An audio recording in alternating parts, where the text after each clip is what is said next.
Earth's mightiest heroes or Earth's most dangerous heroes? Is there a difference, really? That all depends on which roster we're looking at for the Avengers. Welcome back to Top 10 Nerd, and sure, while the Avengers continue to Hulk smash box office records, certain heroes are now leaving the team. Like Iron Man, he snapped the world back, but in turn didn't survive the powers of the Infinity Stones. Captain America took the long route home, now he's an old man, he's retired. And of course, Black Widow sacrificed her life so the Avengers could complete their time heist. But now what? What's the new team shaping up to be? Well, in the comics, there have been many different Avenger rosters. So for today's video, we'll be looking at some of the most dangerous members on those teams. So without further ado, I'm Taylor McWatters, and here are the top 10 most dangerous Avengers members. Let's count them down. Kicking off the list at number 10, we have Hawkeye. As funny as it might sound to put Hawkeye first on a list about dangerous Avengers members, he's not to be messed with. And in the MCU, Hawkeye's had it pretty rough. He had his mind controlled in the first Avengers, he took out eyeballs for Loki, yuck. And then he comes out of retirement for like 2 hours, comes Civil War, and then he gets arrested and sent to the raft. And then his family disappears.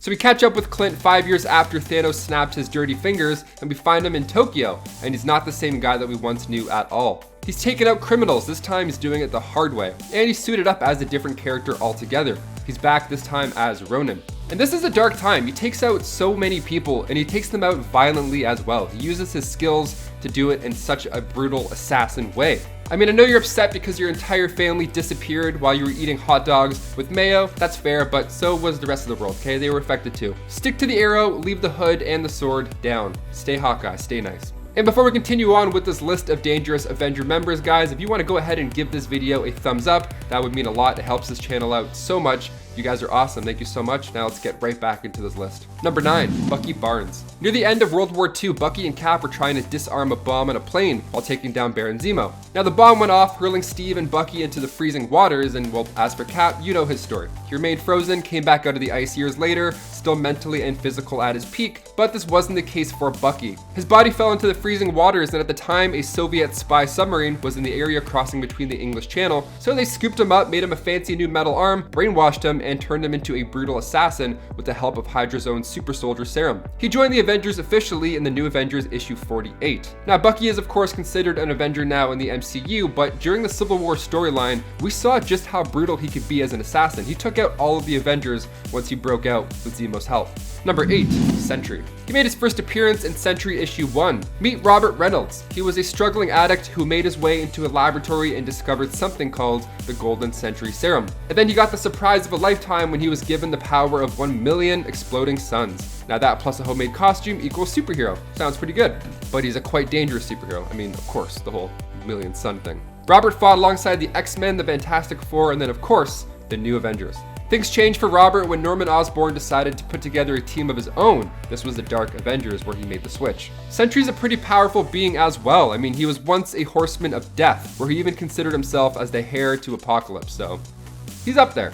Number 7, Wolverine. James Howlett, a Canadian mutant and popular member of the X-Men who we all should know by now. He describes himself as being the best at what he does, but what he does isn't very nice. He has an accelerated healing factor, sharp senses, sharp claws, and of course the adamantium coating on his bones thanks to the Weapon X program. So the claws are what make Logan unique. He is a fierce, brutal warrior with them, and he has the rage of a beast and the soul of a samurai. Put that all together and you have quite a fierce Avenger. He joined the Avengers in New Avengers issue 6. He obtains the Muramasa blade, and so begins his quest for revenge. He's pretty dangerous too, the whole healing factor, the rage, his memories coming and going. I'm really hoping that with Deadpool 3 in the Marvel Cinematic Universe, now that Marvel has him back, I really hope we can see the Avengers recruit these mutants on the big screen as well. It'd be fun to see them together. After all, Deadpool 3 was supposed to be a road trip with them too as well, so we got to see somewhat of a version of that. Number 6, Mockingbird. Barbara Morse made her comic book debut in Astonishing Tales issue 12. She studied at Georgia Institute of Technology, specializing in biology, and she worked with Dr. Wilma Calvin on Project Gladiator. Now the project was set to recreate the super soldier serum that created Captain America. Everybody was trying this. It worked and failed multiple times. But during this time, S.H.I.E.L.D. trained Bobby to be a spy. They also gave her the cool nickname of Agent 19. I mean, yeah, she was so good at gymnastics and flips, It would be stupid not to make her a superhero at this point. So she became Mockingbird in the 80s with Marvel Team Up issue 95. In 2011, she became a super soldier in New Avengers 13, so she finally has powers. When she was on the verge of dying, she was injected with this other version of the serum, and it saved her, thankfully. But it of course also gave her new super soldier abilities. She's skilled in hand-to-hand combat, like Kung Fu and Taekwondo, and she's known to be pretty dangerous when fighting in close quarters, of course being familiar in weaponry as well. She was one of the founding members of the West Coast Avengers, but she also was part of the New Avengers and the Secret Avengers as well. So she's been around for quite a bit. Fans actually got their hope up that Barbara would appear in the MCU. They actually thought Erin Kellyman was Mockingbird, but alas, she was revealed to be Flag Smasher, or leader of the Flag Smashers in the MCU. Number 5, She-Hulk. Jennifer Walters made her comic book debut in Savage She-Hulk issue 1. She's a brilliant lawyer who just happened to be the cousin of Bruce Banner. So when she was shot by Nicholas Trask, yeah, she was shot while she was defending a criminal who had been double-crossed by Trask. And she was also spreading rumors that she had enough evidence to lock away Trask, so he lashed out and shot her. So now, in order to save her life, a blood transfusion was required from none other than her family, the Hulk himself. She joined the Avengers in issue 221. Now, what makes Jen Walters stand out as a Hulk is that she's able to control her abilities, unlike Bruce. Tatiana Mason Lee is actually set to play the powerful Avenger in Disney's upcoming She-Hulk, set to release in 2022, and I can't wait to see how powerful she is on the big screen as well. Number 4, US Agent. John Walker, perhaps one of the most dangerous members to ever join the Avengers ranks. We're seeing this unfold currently in the MCU in Falcon and the Winter Soldier. So this war hero in the show was nominated to become the replacement of Steve Rogers, and this happened in the comics as well. This happened when Steve Rogers had to abandon his identity due to the Red Skull's manipulation of the Commission on Superhuman Activities. So somebody had to suit up, so the government needed this new figure, and in issue 333 of Captain America, titled The Replacement, we saw just who that was.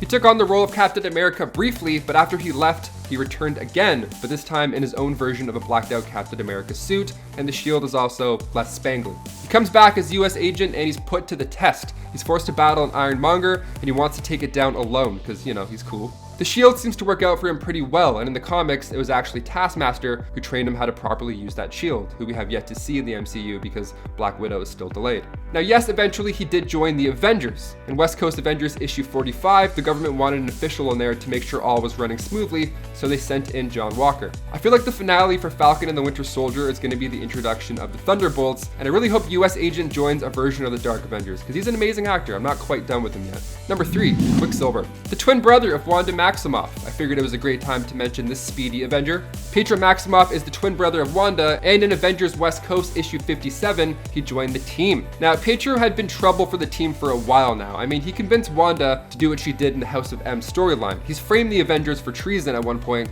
and he was fully okay with exposing his daughter Luna to Terrigen. He's kind of the worst. That's actually how Luna got her abilities, but still, bad parenting 101. In West Coast Avengers issue 33, Magneto's bloodline got the best of him, and he got fellow Avengers captured by the communist gang. Even in the MCU, Quicksilver was first introduced as a villain. He and Wanda were actually both Team Hydra in the start. Now his super speed is not to be toyed with. He's quite powerful. In Marvel Zombies, Quicksilver gets tricked by Mystique, he gets bit, and then with his incredible speed powers, he's able to turn everybody into zombies all around the world within minutes. The situation went from bad to unstoppable thanks to Quicksilver. Number 2, Scarlet Witch. She's a daughter of Magneto and the twin brother of Quicksilver, who I just mentioned, so now's a pretty good time to mention her as well. She was on her father's Brotherhood of Evil Mutants, but most of us would consider Wanda one of the strongest Avengers. She's one of the biggest Marvel characters ever, and during those events of M-Day, she spoke 3 words: no more mutants. And just like that, a mass amount of mutants were depowered, or worse.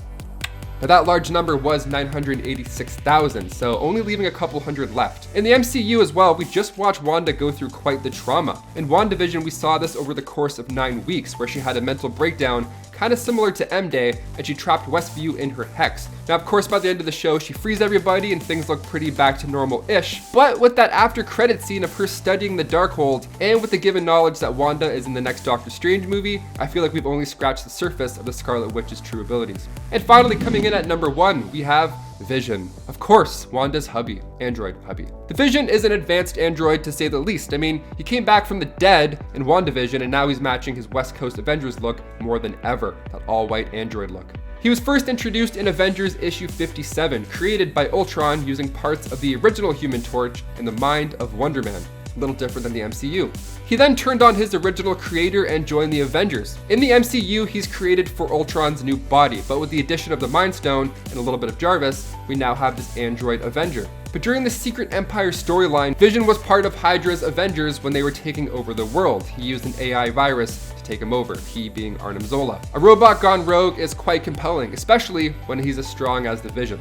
In the first issue, he's put to the test when the other Avengers are fighting him. He's easily able to take them all on. As long as he's on the good side, we should be okay. Otherwise, it's just gonna be a hot mess.